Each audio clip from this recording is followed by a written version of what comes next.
I would basically go in my car. It was like a mobile service. We still got the mobile service, but I don't do it now. I've got 2 people doing it. Okay. So we go to them, take the mold, take the details, make the grills, drop it off. So what does a typical day look like for you? So a typical day for me is in the morning I'm doing the running around for the material. So that's when the running around still happens. Like, so I have to go get diamonds, get gold, get silver, make sure I got enough for what I'm for the amount of stuff that I'm gonna use it for. What's up, lovely people? Welcome back to another video right here on Entrepreneur Podcast Corp, coming live and direct from the Jewellery Quarter right here in Birmingham. I'm your host, Mr EPC, and today we've got yet another very special guest on the podcast today. But before I introduce him, let me just give a quick shout out to all our sponsors. So shout out to clickinspect.co.uk and My Star Academy as well. All links are shown in the description box below. So without further ado, let's go straight to the interview. So, ladies and gentlemen, please give it up for our special guest, Kabil from Kabils Grills. So, welcome to the show first and foremost. Thank you for having me. No problem, and thank you very much for your time indeed. So, do you just want to tell the viewers a bit about yourself and who you are and about your business as well? Yeah, I'm Kabil, owner of Kabils Grills. We're jewellers in the heart of Birmingham'S Jewellery, and we specialise in grills and custom pieces. Okay, fantastic. And the details for Kabils Grills is shown in the description box below. So all the social medias, the address. So if you are interested in getting some grills, then please do drop a message on Kabils Grills Instagram page. So when did you first start Kabils Grills? About 3 years ago. I had the idea about 3 years ago. Yeah. But with me, when it comes to an idea, I like to start it straight away. So I started to look at online for like any videos, but there was no videos online. And I just, just trying it ever really, just trying something, because I already knew how jewelry was made, because I was making custom pieces anyways, like pendants and chains. Yeah. So I was just trying it out and trying to perfect it. It was just, trial and error, like I said. And yeah, that's how I started. About 3 years ago, I started in the kitchen. Yeah. My mom's kitchen. Yeah. And from there now, 3 years later, I got a shop in Jewellery Quarter. Okay, mashallah. And you just recently moved here at Jewellery Quarter, which is the equivalent for those people who are not from the Birmingham area. Jewellery Quarter is sort of like the equivalent to Hatton Gardens in London. So what made you choose this location in Jewellery Quarter? This, as a kid growing up, always wanting to buy jewelry as well, because I was a big fan of jewelry, like all the American rappers. I used to just love, all the diamonds and the ice. I used to come to Jewellery Quarter with my parents. Yeah. Always, try to get like a silver chain or silver pendant. And I always thought, if I'm going to be, even as a kid, I had the thought of being a jeweler. Yeah. But I thought if I was a jeweler, I would be just in Jewellery Quarter. I wouldn't be anywhere else. Because even trying to find this location took us 2 years. Because a year into making grills, I was ready for a shop. We had the clients there ready. We had like orders coming in every day. So we was ready 2 years ago. 2 years later, I chose this location on Vyse Street. So this street and the other street is the main 2 streets in Jewellery Quarter. Okay. And before you moved here in Jewellery Quarter, were you always based in your parents' kitchen or your kitchen? No, so from trying it, like learning the process, I was in my parents' kitchen, but then I partnered up with a dental lab. Okay. Yeah, so I was using their facility, and from there I had a little space in Jewellery Quarter. I had like a little workshop area that I used to just do what I got to do on this, like what part I need to do. I was just doing it there. Okay. So yeah, so I always know it's better if you're gonna start a business, because this wasn't my first business I ever started. Yeah. I started probably like 6-7 businesses before this, and I always know it's better to do it with someone that knows how to do it. 100%. Because with a lot of Asians, they're always, with a lot of Asians, because a lot of my friends, when I start businesses and stuff, they always open a business with their friends that have no experience in the business. That's why most of the businesses never work. Yeah. You always need to get guidance from someone that's doing it. And how you do that, you just approach them, you know, be genuine to them, say, listen, I want to start this. Is this something you can help me with?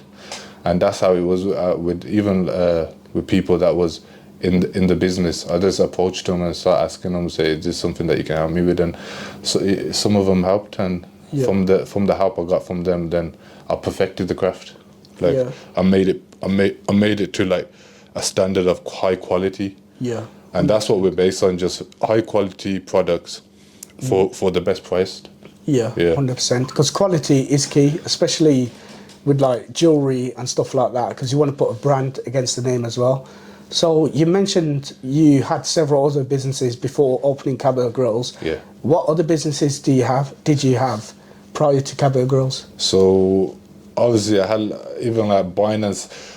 When I was probably around about 13 years old, I was buying and selling from China, you know, like like the drop shipping. like it was like it's not drop shipping because I was physically selling it. Okay. Yeah, I was selling in school and stuff like that, like headphones and stuff like that. But I think from there, my proper second business was supplements.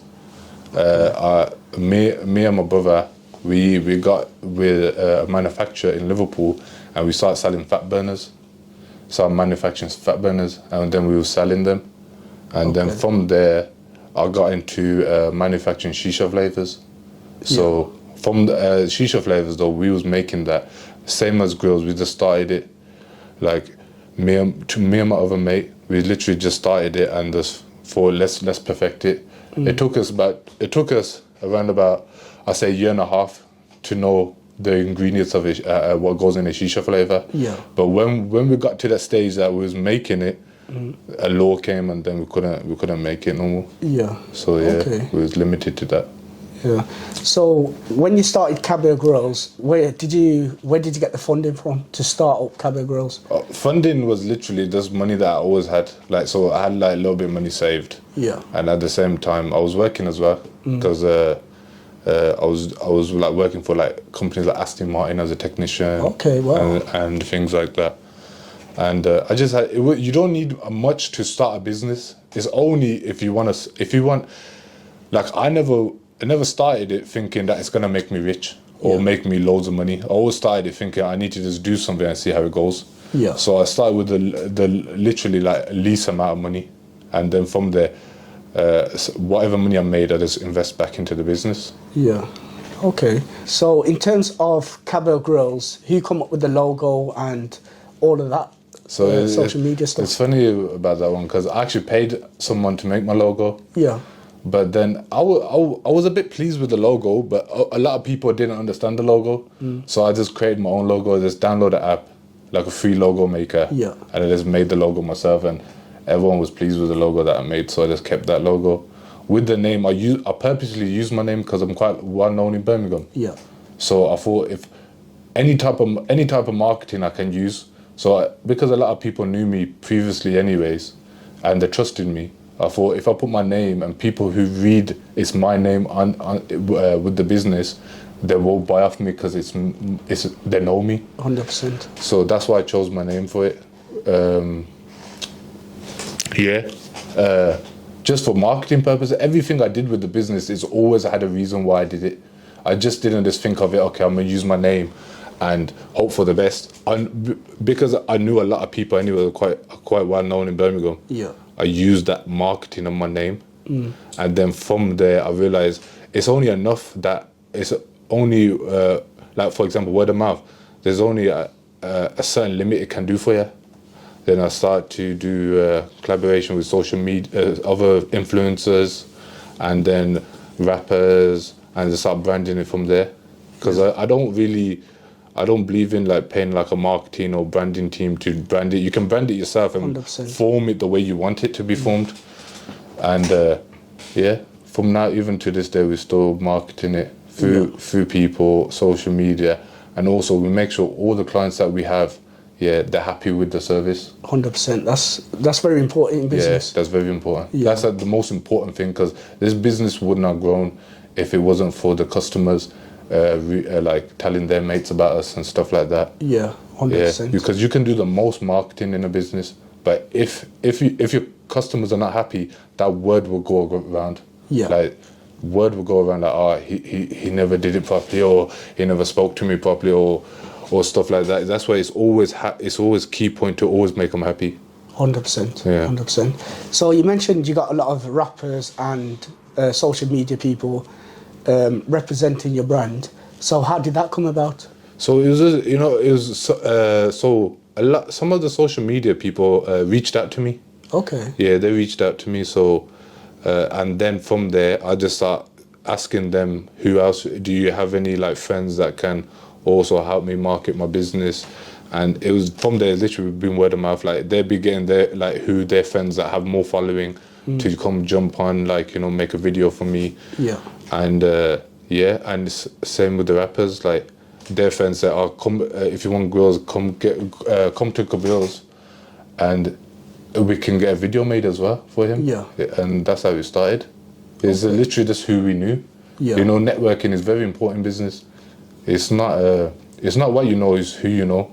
And that's very, very important, because without the people, if I wasn't close with certain people, certain things wouldn't have happened. Yeah, 100%. So network is important. So I first came across Kabils Grills when the rapper Smokes, who's also from Birmingham as well, when I saw him doing a video for Kabils Grills, showing a video of his grills.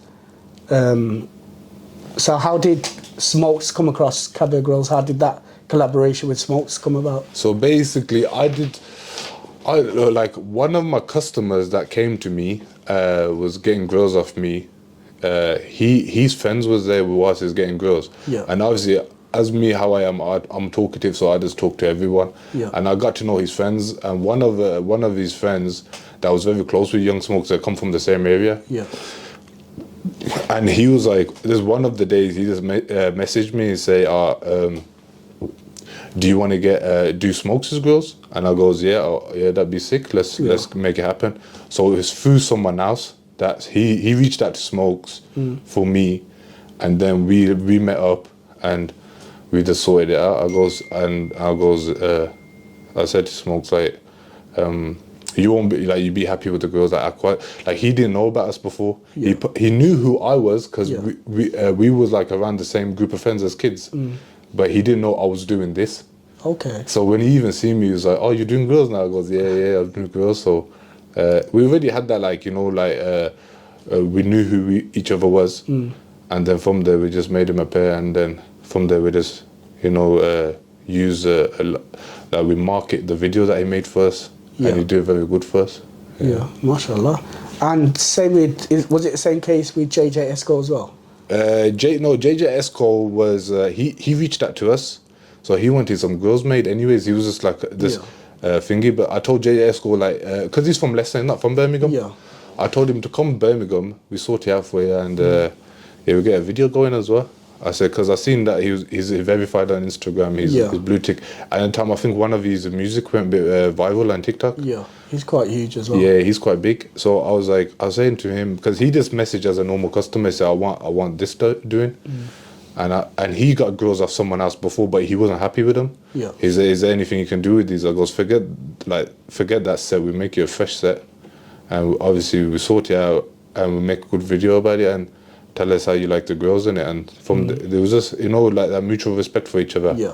He knew like where I'm coming from, and he already knew, like, okay, you know what, he's a good guy, let me like make a video. Because even when you make certain products for certain influencers or rappers, they don't want you to use them as marketing. Yeah. Okay. So that's the fine line. So that's what I always say to him, always first get to know him first, like talk to him properly, like talk to him as how you talk to your boys, innit? Yeah.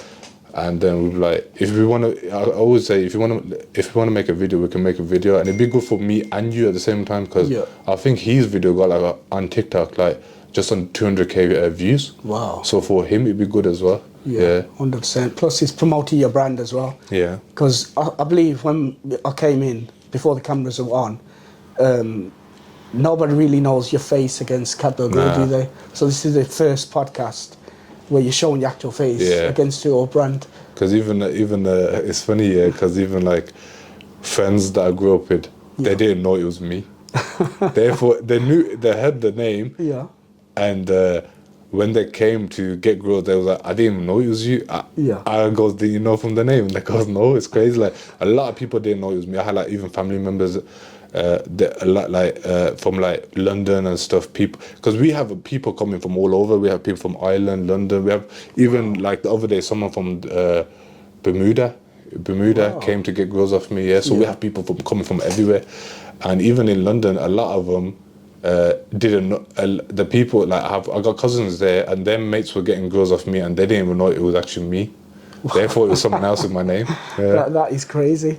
So when people come from like Ireland and you mentioned Bermuda, do they message you on Instagram first? Nah, just come up? When people come from Ireland, they message me on like Snapchat. They don't really, a lot of people do message on Insta, but mainly on Snapchat, or they call me on Snapchat. But since we had the shop now, everyone just walks in. The guy from Bermuda came in and I heard his accent. I was like, are you American? First I thought he was American. And he goes, no, I'm from Bermuda. I was like, that's crazy. He goes, yeah. He goes, one of his other friends from Bermuda recommended me to him. So he's like, Wow, he's coming just to Birmingham to visit. And he goes, but I wanted to come and get a cap off here. I was like, yo, that's crazy. That is another person recommended him from Bermuda. The power of social media. It took you, got a customer from, I think, Bermuda, South America, isn't it? I don't even know. I'm not gonna lie. I just know there's a Bermuda Triangle somewhere. I go, there's a Bermuda Triangle there. He goes, yeah, same place. That is crazy. That is crazy. So in terms of you just moved into these premises here in Jewellery Quarter. What are the plans for the shop? So basically we're gonna refurb everything, like literally like change everything, change the whole look, because there's a look that I'm trying to go for. And it's like a luxury, but at the same time I want to keep true to the roots, because it's like I don't want it to be like luxury, but I don't want people to come here and feel uncomfortable, because a lot of, especially kids, they don't like to go to places that look too high end, because they're going to feel like they're uncomfortable, because they're from the streets, and a lot of the people get grills off from the street. So I want that part of luxury, but at the same time, like people can relax, chill, and just have a talk with us. Like I don't want no one feeling like intimidating, like, oh, this is like a Louis Vuitton shop, like, you know what I'm saying? Like, people go to Louis Vuitton and the people staring at them, like, the workers be staring at you, like, you gotta buy something, like, you know what I don't want people to feel like that, because even though we sell like custom pieces, like diamond chains and bracelets, but also people can come to us for plain silver rings and stuff. They don't cost much, and thingy. So we do high end, also we still keep true to the roots. Like we wanna like all the kids to be able to afford some of our jewellery as well. So 100%. So in terms of the process, let's say someone wants to get a few grills. What is the process like for them? So basically, all they need to do is just come down. We take they tell us what designs and stuff and what teeth they want it on. We take their details. We take the contact number. And we take a mold of their teeth, so we have the measurements of the teeth.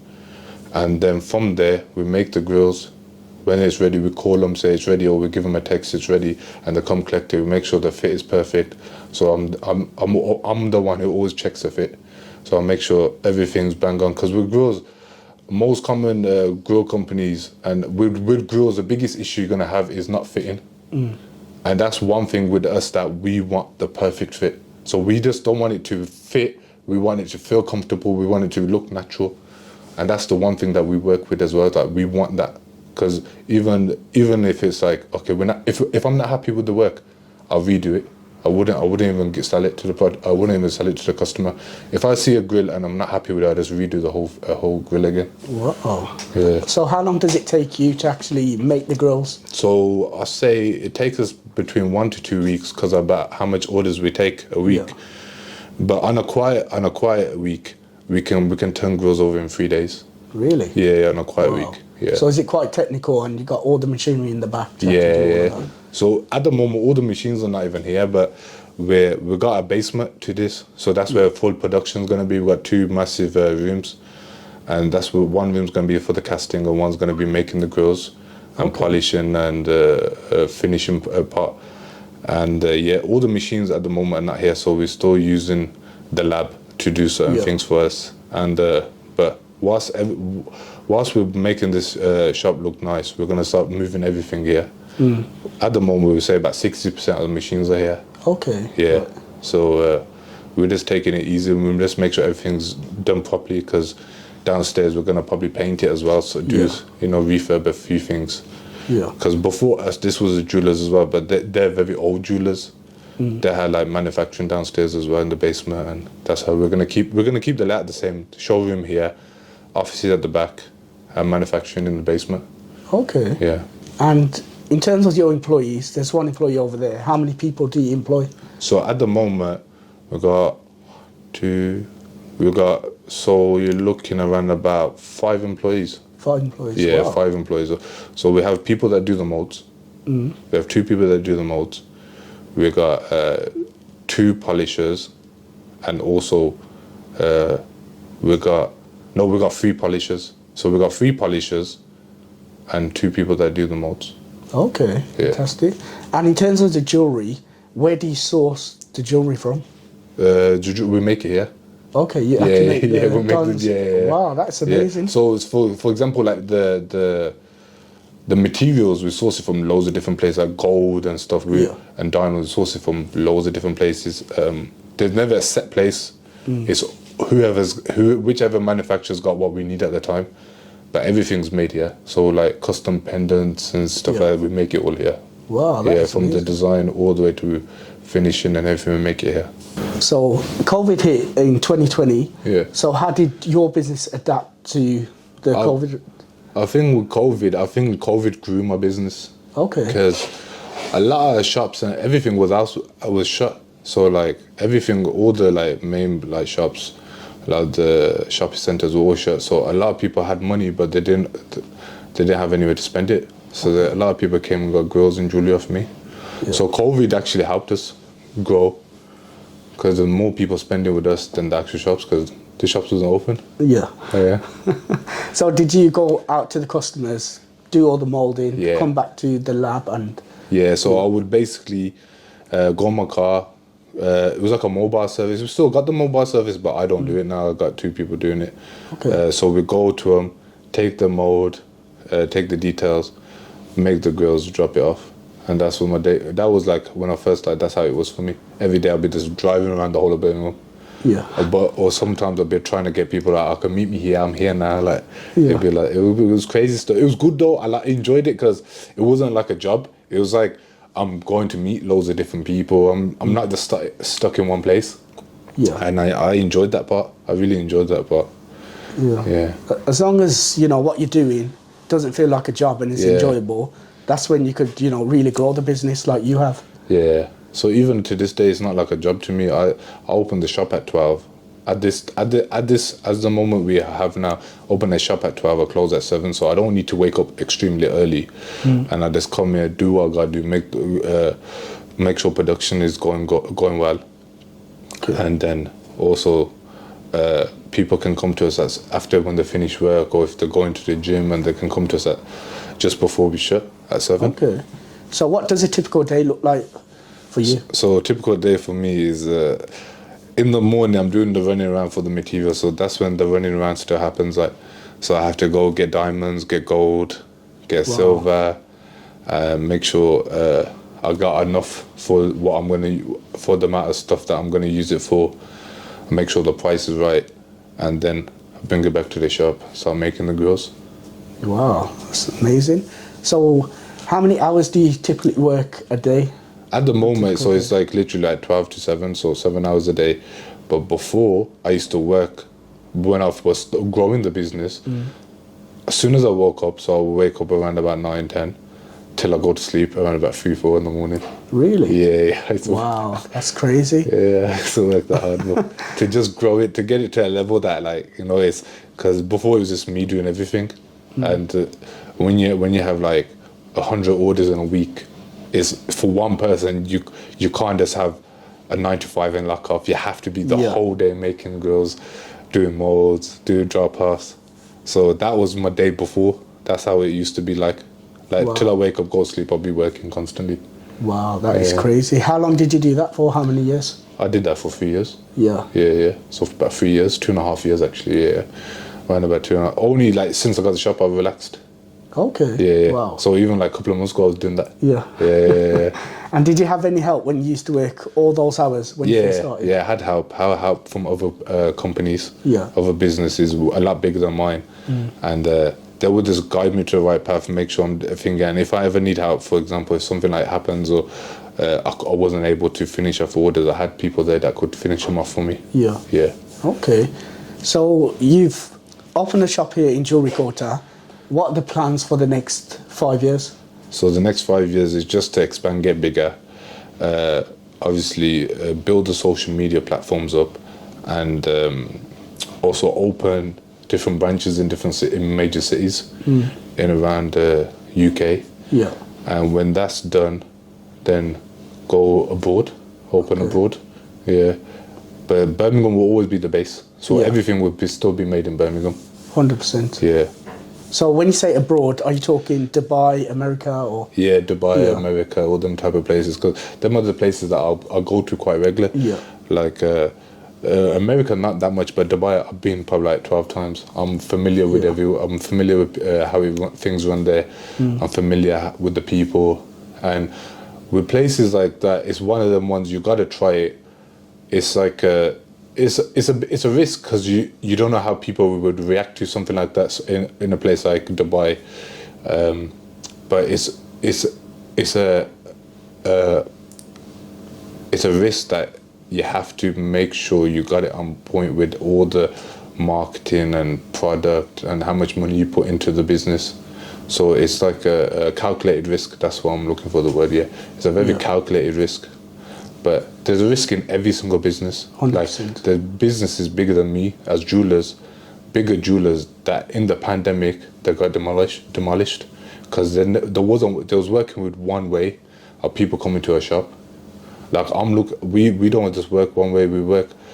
People can do online orders. People can come to the shop, or people can get mobile service. And even if another pandemic happens and everything lock off, we still have online and we still have mobile service. So we still have two services that people still can buy off us. Yeah. Like when you're just limited to one thing, just like a shop, it's not realistic to keep a business growing like that. Because you see in the example of everything had to be shut off for many months, or many weeks. Like it's risky not to have these kind of things happening. 100%. Yeah. So when you say people could order online, how does that work? So basically, all the guys do literally message me on like Snapchat, Instagram, and then we will sort out payment. We send them a payment link, and then whatever grills they want or jewelry pieces they want, we can just do it like that. They get invoice sent to them, and then we just make it and post it to them. Okay. But soon, at the moment, we're getting a website made as well as we speak. We're just finishing off the website. Then later a bit, people can start ordering off the website. Okay, and in terms of the moulding part, when they order online, how would that happen? So they will have to do it, but we will talk them step by step how to do it.